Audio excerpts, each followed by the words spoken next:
Du coup, c'est bon. Bon, on va commencer, si vous voulez bien. Merci à vous d'être venus pour cette nouvelle rencontre littéraire avec Benoît Coquille ce soir. Merci Benoît d'être venu jusqu'à nous, avec grand plaisir. Bienvenue à Maison Lafitte pour la deuxième fois et bienvenue à Petite Chose dans la sélection du prix Cocteau Maison Lafitte, la sélection 2025. Olive fait donc partie d'une sélection de 6 premiers romans qui ont été sélectionnés à la fois pour l'originalité de leur écriture, de leur inventivité, de la poésie. Donc félicitations déjà pour cette première sélection. Petit sondage parmi la salle comble. Levez la main s'il vous plaît si vous avez déjà lu le livre. Oh waouh! Donc on a un public conquis déjà ce soir, super. Vous pourrez échanger bien sûr après le temps de questions avec Benoît directement. N'hésitez pas à faire dédicacer vos ouvrages et pour ceux qui souhaiteraient l'offrir ou l'acheter bien sûr. Merci beaucoup Sylvain d'être parmi nous ce soir, de nous accompagner pour la rencontre. Alors, comme je le disais, Petite Chose est entrée dans la sélection du prix Cocteau grâce à votre singulière écriture. Comment peut-on rester insensible à votre plume lorsque vous en goûtez dès le premier chapitre, avec la présentation d'un personnage assez hors du commun, le bien nommé Psilocybe? Est-ce que vous me feriez la lecture de ce premier chapitre pour mettre nos invités dans l'ambiance de votre roman? Avec plaisir. Voici Psilocybe. Psilocybe qui se tient droit, se dresse sur la terre, pas bien haut. Psilocybe le discret ne paye pas de mine. Il passe inaperçu. Un corps mince, élancé, fait d'un seul tenant, là-dessus un simple chapeau brun beige terreux, un peu élimé sur les bords. Vous le trouverez le plus souvent près d'un champ de maïs, ou bien dans une prairie, à l'abri du soleil. Psilocybe, comme tous les autres, se tient dans l'ombre. Et comme tous les autres, il est là pour quelques jours à peine, après la pluie. Il ne fait que passer. Pas tape à l'œil, Psilocybe. Rien à voir avec Amanita muscaria et son chapeau rouge à pois blancs, tout droit sorti d'un conte pour enfants. Mais sous ses apparences d'individu banal, il cache bien son jeu. Sous la cape et le chapeau couleur de terre, malgré la courte stature, la silhouette filiforme, Psilocybe a tout d'un mage. Hygrophane, sa peau change de couleur selon le climat. Si vous tenez à croiser son chemin, gare à vous, ses pouvoirs sont multiples. Psilocybe n'exaucera pas de vœux de fortune, ne vous offrira pas d'éternelle jeunesse. Psilocybe n'est pas ce genre de génie bienfaiteur. Il œuvrera en vous selon son bon vouloir, dans l'obscur, dans la clarté, ou bien dans le gris entre les deux, vous ne déciderez de presque rien. À coup sûr, il fera s'emballer ou ralentir votre cœur, dilatera vos pupilles. C'est toujours ainsi avec lui. Sans doute, il vous fera connaître l'euphorie et les larmes. Il ne vous montrera rien de lui, vous fera plutôt voir en dedans de vous-même. Peut-être vous montrera-t-il vos morts, ceux qui étaient là avant vous, vos morts et aussi votre mort à venir. Ce sera terrifiant ou apaisant, impossible de le savoir à l'avance. Si vous avez un au-delà, Psilocybe vous le fera toucher du doigt. Il vous fera tutoyer votre Dieu, vos dieux. Si vous croyez au temps des horloges, au temps régulier, résolu, rectiligne des horloges, Psilocybe le rendra liquide et sinueux comme le ruisseau, le fera s'épaissir, le rendra solide, gazeux, changera les heures en secondes. Si vous croyez au contour de votre personne, Psilocybe les abolira. Psilocybe vous amplifiera, lèvera les barrières douanières de votre tout petit ego, vous fera arbre parmi les arbres. Vous oublierez ce qui vous distingue de la chaise qui vous soutient, de l'air qui vous emplit, de la pluie tombée sur vous, de la mouche posée sur vous. Psilocybe vous rendra cosmique. De tout cela, il est capable, malgré ses 5 ou 10 cm, malgré son air de rien. De tout cela, vous ne déciderez pas. Psilocybe vient du Mexique. C'est là que tout commence. Les anciens, en nahuatl, l'ont appelé Tehuintinanacatl, celui qui enivre, ou bien Teonanacatl, chair des dieux. C'est autour de lui, Psilocybe l'imperturbable, celui qui revient toujours après la pluie, autour de Psilocybe qui enivre, que tourne cette histoire. C'est autour de son pied mince et droit que tous vont orbiter. Chamans, sorciers, chercheurs, chimistes, hippies, sages et fous, dieux et diables. Approchez voir Psilocybe haut comme 3 pommes. Penchez-vous pour le cueillir et vous les verrez tourner, ces histrions du siècle dernier, enivrés qu'ils sont de lui. Approchez et vous saurez. Merci. Merci beaucoup de nous avoir offert cette lecture. Pour commencer, moi je tiens vraiment à ce qu'on s'attarde sur votre écriture, parce que je trouve que même lorsqu'on ne lit pas à voix haute, elle s'entend dans nos têtes. Vous avez vraiment une écriture, on a l'impression que quelqu'un est en train de nous conter une histoire et on retrouve en vous lisant un petit peu de ce plaisir enfantin, un peu régressif que l'on avait enfant lors de la lecture de contes. Et voilà, c'est à la fois rempli d'aventures, de malice, et c'est aussi un peu mystique. Et si on était dans une pièce de théâtre, je dirais même que vous n'hésitez pas à briser le 4e mur pour vraiment laisser entrer le lecteur dans votre roman, et vous le prenez par la main et allons-y, on va aller découvrir si possible tous ensemble. Est-ce que c'était ce goût-là que vous vouliez laisser dans la bouche de vos lecteurs lors de l'écriture, et comment l'avez-vous travaillé? Il y a plein de choses dans ce que vous dites. Effectivement, moi j'aime bien les narrateurs un peu malicieux.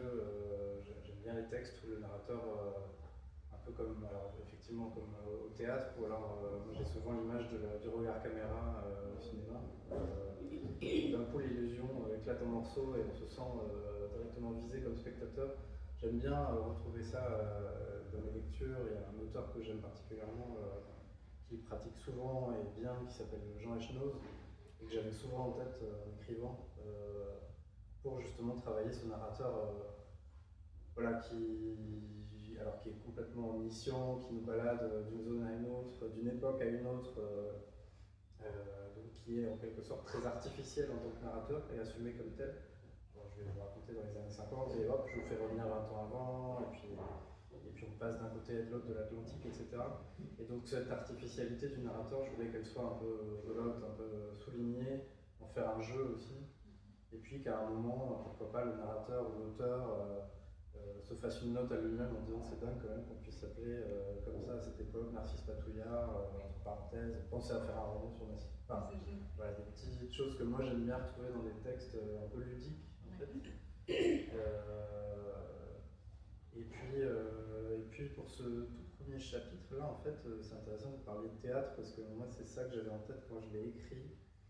Alors bien sûr, tout ça n'a pas été écrit dans un ordre linéaire, comme on s'en doute, mais ce tout premier chapitre, Voici Psilocybes, présenté comme un personnage lui-même, il est venu en cours de route, assez tard, et puis j'avais vraiment dans la tête l'image d'une espèce de pièce de théâtre un peu baroque où le champignon lui-même serait personnifié, et puis cette voix qu'on entend au premier chapitre, c'est une espèce de maître de cérémonie, enfin de battleur, qui dirait « et maintenant, faites entrer sur scène Psilocybes ».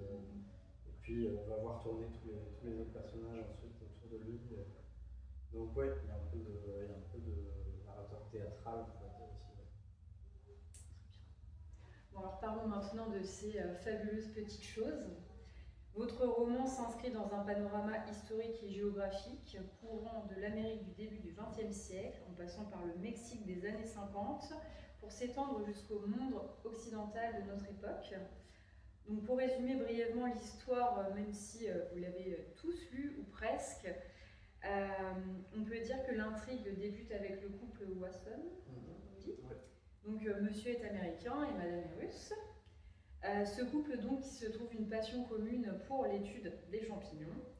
Et dans les années 1950, ils vont se mettre en quête d'un petit champignon chauve qualifié de divin.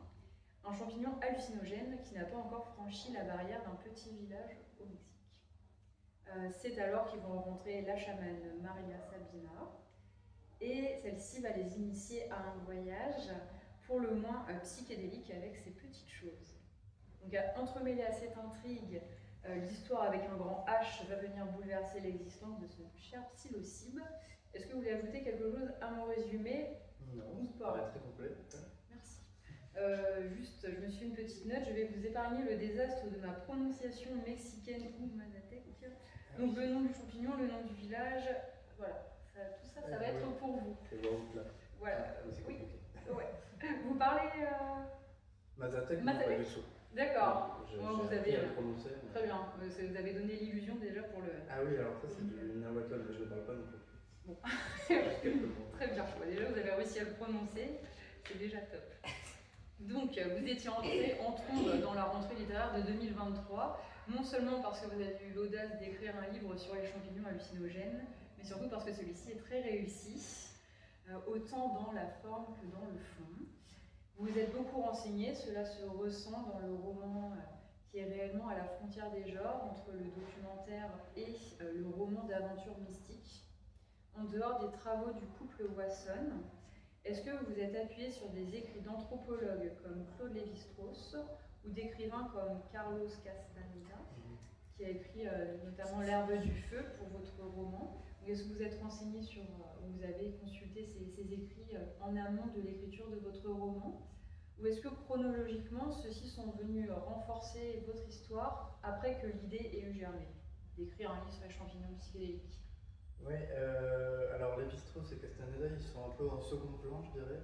En fait, c'est vrai que quand j'ai découvert cette histoire, je me suis retrouvé confronté à une marée documentaire et d'archives. Alors moi, j'ai d'abord découvert cette histoire par le film de Maria Sabina. Les Wasson sont venus après. Et il se trouve qu'en fait, il y a un livre d'anthropologie consacré à la vie de Maria Sabina. Enfin, il y en a plusieurs aujourd'hui, mais un qui est un peu ancien et fondamental, qui est La sage aux champignons sacrés. On trouve sous ce titre en France chez Point, et qui a été édité en 70, je crois, quelque chose comme ça, qui est en fait le récit de Maria Sabina à la première personne de sa propre vie, et qui a été enregistré par un anthropologue qui est venu la voir. Ça a été traduit en espagnol puis en français. Donc j'avais déjà cette source documentaire-là première, et puis après il y a eu... voilà. Quand j'ai tiré ce fil de Maria Sabina, est venue toute une pelote énorme de documents, un peu tous azimuts, de récits de tripes qui se faisaient beaucoup à l'époque, des choses très sérieuses de grands scientifiques comme Roger Haim, qui apparaît à un moment dans un livre, qui est le directeur du Muséum d'histoire naturelle et passionné de champignons hallucinogènes aussi. Donc je me suis retrouvé face à une masse d'archives que j'ai décidé de prendre de façon un peu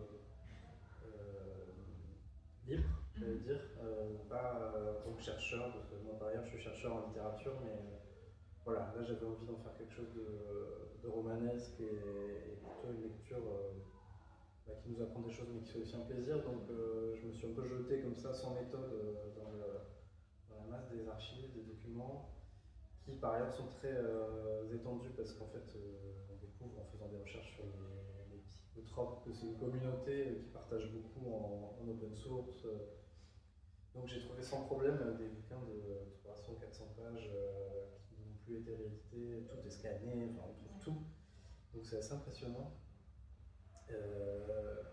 Et voilà, c'est parti un peu dans tous les sens, des choses à la fois très scientifiques, très sérieuses. Roger Haim qui s'auto-diagnostique lui-même, qui prend des champignons dans son bureau, le directeur par ailleurs, tout seul le soir, puis qui commence à noter tous les effets que ça lui fait, et puis jusqu'au moment où il ne peut plus noter parce que voilà. Et puis des récits de trip beaucoup plus hippies, on va dire, un peu plus tard. Ou voilà, des choses d'anthropologie plus générales, mais je suis resté quand même assez proche des personnages des Wasson, puisque eux-mêmes ont écrit beaucoup aussi. Il y avait toute une source première du côté des Wasson, et puis du côté de Sabina. Alors, je sors un peu du cadre de mes questions, mais il me semble avoir lu ou entendu une interview de vous avec ce fameux t-shirt de Maria Sabina, et c'est comme ça que vous êtes tombé sur l'histoire. Enfin, c'est en découvrant, en achetant ce t-shirt que vous êtes intéressé à l'histoire de la femme, c'est ça? Ouais. C'est un peu la petite anecdote derrière la grande histoire de votre roman. Oui, mais qui est c'est comme ça que vous avez. Ok, comme quoi parfois. C'est vraiment comme ça que je l'ai découverte. Ok. En fait, j'étais en voyage au Mexique, mais pas pour faire des recherches en particulier, j'étais un touriste. À ce moment-là, j'étais à Oaxaca, donc qui est au sud du Mexique, et qui est voilà, la grande ville du sud. Et dans un marché, j'ai découvert ce t-shirt là, effectivement, dans un stand de t-shirt tout bête, voilà, comme on peut imaginer dans un marché. avec des sérigraphies du visage du Che, voilà, un peu les icônes latino, quoi. Et puis il y en avait une que je connaissais pas, qui était celle de Maria Sabina, donc cette vieille femme qui est toujours représentée un peu pareil, c'est la même photo qu'on utilise à chaque fois, où elle est déjà très âgée, je pense qu'elle a plus de 80 ans. Elle avait sa clope au bec, ses rides, ses cheveux blancs, puis il y a marqué Maria Sabina, prêtresse des champignons magiques. Et je connaissais vraiment rien à cette histoire. Hormis que j'avais entendu parler qu'il y avait des rites à base de champignons hallucinogènes dans cette région du Mexique et ailleurs en Amérique latine, mais c'est tout. Et l'ami avec qui j'étais en balade m'a expliqué un petit peu, lui étant mexicain, sa mère de Oaxaca m'a expliqué un peu ce qu'il savait de cette histoire. Et puis je suis rentré avec le t-shirt et puis avec l'idée en tête quoi, de continuer des recherches sur cette histoire qui était assez intrigante pour moi. Et puis voilà, j'ai commencé à tirer le fil de Maria Sabina et puis est venu celui des Wasson qui m'a fait me dire qu'il y avait vraiment quelque chose à raconter sur ce choc, cette rencontre, un peu cette collision entre Sabina et les Wasson. Un bon achat compulsif. Ouais. Alors compulsif, mais quand même. Vous avez réfléchi, vous aviez déjà une idée en tête. Et puis je finis juste là-dessus, le fait qu'elle soit transformée en t-shirt, aujourd'hui ça dit quand même beaucoup de ce qu'elle est devenue. Oui, c'est sûr. Donc, on en parlera. J'aurais pu garder pour une de mes questions, à la fin, mais j'y pense en revoyant le t-shirt. Vous l'avez pas mis aujourd'hui? Non, parce que je crois que je ne l'ai pas ici à Paris. Et puis il est un peu trop petit maintenant pour ensuite le transférer. Il a rétréci. Ça arrive. Donc, pour vous, qui de Psilocybe, du couple Watson ou de Maria Sabina est le personnage principal du livre? Et pourquoi? En fait, il y a eu plusieurs versions du texte. Dans une première version, elle était centrale, elle, Sabina. D'ailleurs, il y avait un premier jet où elle écrivait, elle racontait à la première personne sa vie, post-mortem. J'avais imaginé un truc un peu, un peu magique, où elle pouvait raconter sa vie et d'outre-tombe. Et puis en fait, ça n'allait pas du tout. Je me disais quelle légitimité j'ai par ailleurs à raconter sa vie à sa place, dans sa voix. Il y avait plein de questions de positionnement qui n'allaient pas. Et puis en fait, sont arrivés les Wasson, j'ai commencé à écrire sur eux, et ça me plaisait aussi d'écrire sur eux, cette espèce d'ambiance d'élite économique et culturelle de New York des années 50, 60. Et puis ce passage d'un monde à l'autre constamment qu'il faisait, puisqu'il faisait quand même beaucoup d'excursions, d'expéditions jusqu'en pays Mazatec pendant 15 jours, puis il revenait à Wall Street. Ça me paraissait un peu fou quand même ce contraste de vie. Donc je pense qu'ils sont un peu à part égale dans le livre. Après, le personnage que je chéris le plus dans le livre, c'est elle. Bon, ça tombe bien. Vous pouvez nous lire un nouveau passage si vous voulez. C'est la rencontre du lecteur avec Maria Sabina. Alors j'ai mis des petits post-it un peu partout. Oui, après vous lisez ce que vous voulez, n'est-ce pas? Mais voilà, donc si vous voulez nous lire la description de Maria Sabina, et puis après on développera un petit peu plus son personnage. Je sais pas si c'est très clair. Si, je me demandais juste où m'arrêter, mais... J'ai mis un post-it aussi. Okay. Ah oui, on commence là? Oui. Une description de Maria Sabina. Pendant qu'elle répond à Emilio, Wasson l'observe. La voilà donc Maria Sabina, cette quasi-sainte de Huautla. Elle n'est pas bien grande, mais tout de même, sur ce perron qui lui fait comme un piédestal de statue, elle les surplombe un peu. Elle se tient droite. Dans la lumière du soir qui accuse rides et reliefs, elle donne à voir tous les âges à la fois. Wasson a cela sous les yeux, ces âges de la vie simultanément imprimés sur un seul et même petit corps. Il voit, tout ensemble, le front parcheminé et les mains de jeune fille, les cheveux, blancs pour la plupart, et la taille fine, la peau ferme à la naissance du cou, la toile éclatante de son huipil, brodée de fleurs multicolores, ce huipil que justement les femmes mazatèques portent toute leur vie, de leurs 15 ans jusqu'à leur mort. Il ne sait pas dire au premier regard combien d'années ou de siècles ont traversé cette femme. Ses mains baguées d'argent accompagnent ses paroles dans un ballet tranquille, mime un geste de récolte, pointe un lieu lointain, puis retourne le long du corps. Elle s'arrête de parler, se tourne vers Wasson et lui sourit gravement. Alors Wasson comprend. Ce n'est pas aux mains ni à la voix de Maria Sabina que se perçoit son pouvoir. Les mains répètent d'humbles gestes de paysanne, la voix est fluette. Non, le pouvoir est dans les yeux. dans les deux yeux noirs qui, avec une infinie douceur, mais sans ciller, sans relâche, le scrutent. Des yeux qui ont vu plus loin, se dit-il. Des yeux qui se sont ouverts sur des rivages insoupçonnés. Oui. Bon, merci. Du coup, la première rencontre de Maria Sabina avec le couple Wasson.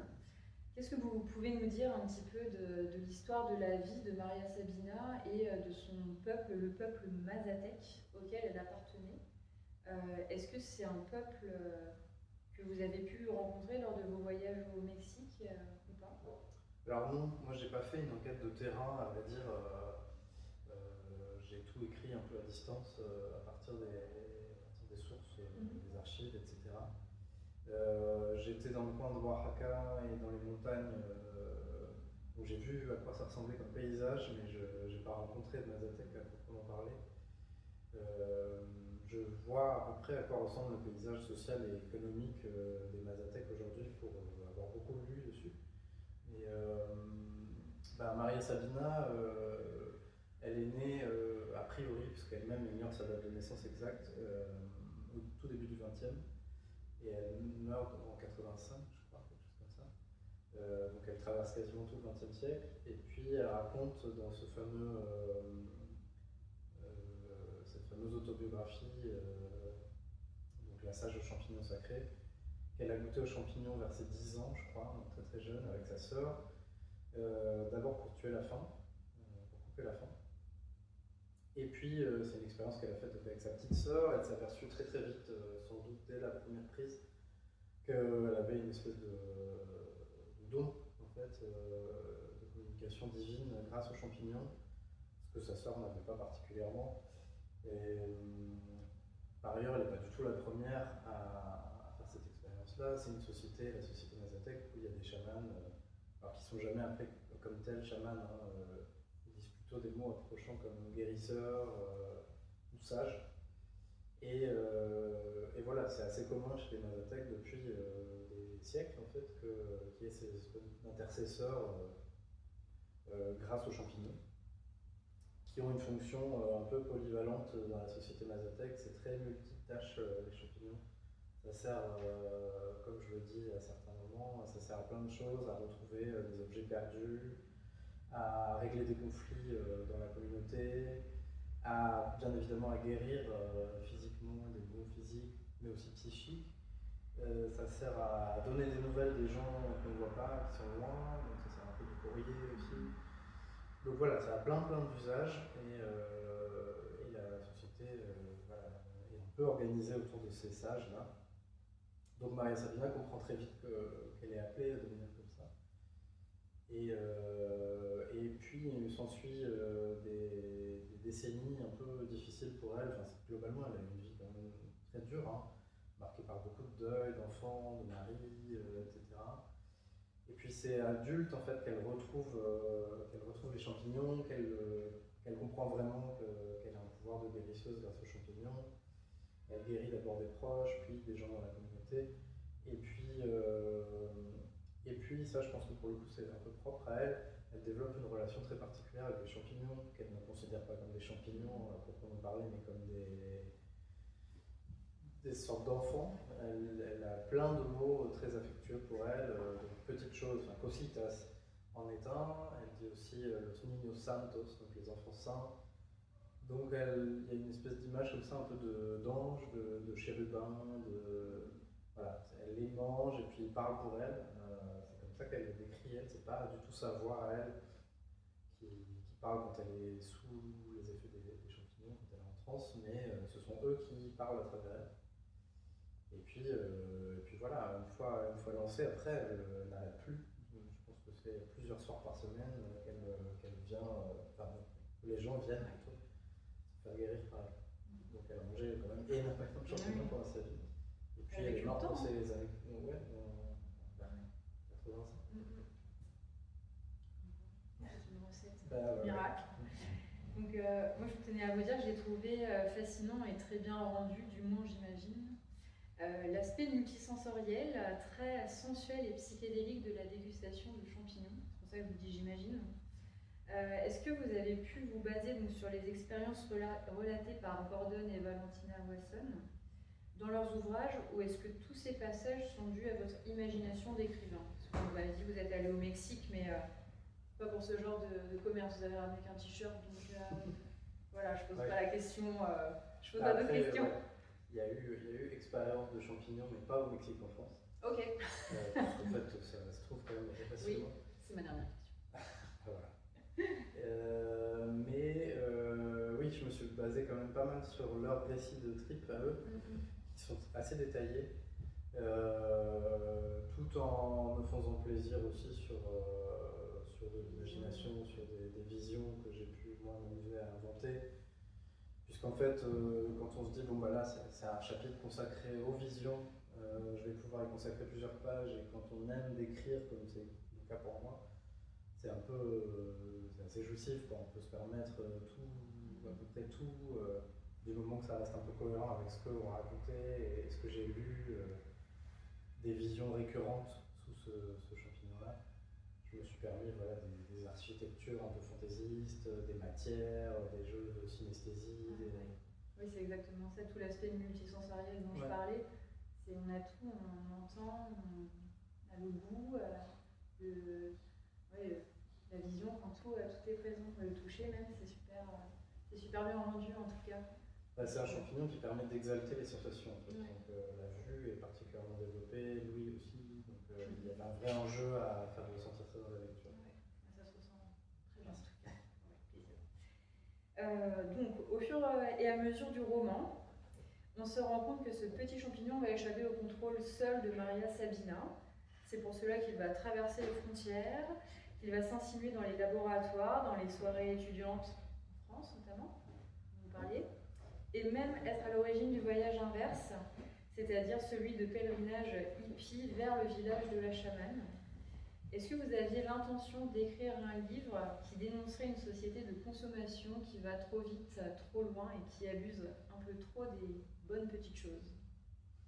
Oui, clairement, il y a comme sous-texte cette idée d'une réappropriation culturelle et marchande par l'Occident de quelque chose qui, d'une part, était sacré et ne l'est plus. Donc il y a vraiment une dimension de désacralisation.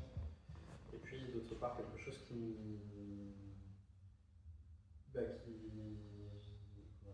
était peu connu, en tout cas connu a priori que des Mazatèques jusqu'à une certaine époque, même s'il commençait, même avant les Wasson, quelques années avant, il commençait à y avoir des fuites.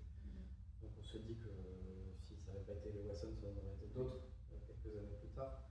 Mais il y a vraiment cette idée, derrière cette histoire d'une transformation marchande et industrielle presque, et pharmaceutique bien sûr, d'une substance qui, chez les Mazatèques, était strictement réservée à un cadre sacré et à toute petite échelle. Donc, c'était vraiment mon idée dès le début, dès que j'ai découvert cette histoire-là. Mais j'avais quand même l'intention de ne pas en faire non plus un essai là-dessus, que ça ressemble à première vue à un roman un peu d'aventure et un peu psychédélique, et puis que petit à petit on comprenne que le vrai fond de l'histoire est là. Quoi. Oui, le sous-texte est moins joyeux qu'un trip psychédélique en fait. Mais ça, vous le clairsemez très bien tout au long du roman. On comprend que va s'insinuer une réalité qui est plus profonde et plus sombre qu'un voyage pour un couple qui est fan de champignons, ou pas forcément, selon monsieur, mais c'est très bien exprimé tout au long du livre. On sent qu'il y a un moment où ça va un peu déraper et échapper au contrôle de juste Maria Sabina et de son peuple. Donc, Oui, il y a notamment un fil rouge que j'ai essayé de tenir pendant tout le livre, qui est celui de Disney, Disney. Tout ça part du fait qu'a priori, il est avéré que Walt Disney serait passé par ce route-là. Alors, est-ce qu'il a rencontré Maria Sabina? On ne sait pas. Ça fait partie des multiples mythes, comme les nonnes, comme les Stones, etc. Mais moi, j'ai décidé de me saisir de cette anecdote parce que je la trouvais vraiment signifiante. Parce qu'il y a des champignons un peu partout dans les films de Walt Disney. Et puis voilà, ce fil rouge devient de plus en plus noir, je vais le dire comme ça, de plus en plus sombre, jusqu'au moment où, et ça c'est une scène que j'ai imaginée dès le début, même si elle apparaît qu'à la fin, il y a cette espèce de cauchemar de Wasson où il s'imagine que Waukla, le petit village de Maria Sabina, est devenu un centre, enfin un parc d'attractions à la Disney, à la Disneyland, tourné autour du champignon, et voilà, c'est une image un peu cauchemardesque de la réappropriation par le divertissement, par la société du spectacle, de quelque chose qui était assez beau et sacré à la base, quoi. Parfait. Je suis consciente de l'horreur, donc je ne vais pas tarder à laisser la parole à nos lecteurs s'ils ont des questions pour vous. Moi, j'en ai une dernière à vous poser, pas des moindres. Est-ce que vous êtes plutôt mycophile ou mycophobe? C'est ma première question. Alors les Bretons, je crois qu'ils sont dans la liste mycophobes, mais moi plutôt mycophile, ouais. Surtout et après toute cette histoire. Depuis quand vous êtes breton? Vous m'avez dit que vous venez de Bourgogne. Ah oui, mais né à Brest. Ah, bon, très bien. Pour le moment, ouais. Et Amiens, ils sont comment? Amiens, je sais pas. Les Picards, ils ne sont pas mentionnés dans les Wassons. Donc vous êtes plutôt mycophobe et vous écrivez un livre sur les champignons? Bah, mycophobe parce que breton, mais bon, on a le droit quand même de changer. Ça dépend des champignons, vous êtes en train de me dire. D'accord. On n'ira pas plus loin. Parfait. Bah, en tout cas, félicitations encore pour votre roman. Il est vraiment très très plaisant à lire. C'est très sympa de pouvoir découvrir autant sur un petit champignon. On ne se doute pas de la grande histoire qui se cache derrière une si petite chose. Et bonne continuation pour la suite. On vous souhaite tout le meilleur pour le prix Cocteau à suivre du coup. Et je laisse la parole à nos usagers. Est-ce que vous avez des questions par rapport au livre ou par rapport à Benoît Coquille qui est présent ce soir?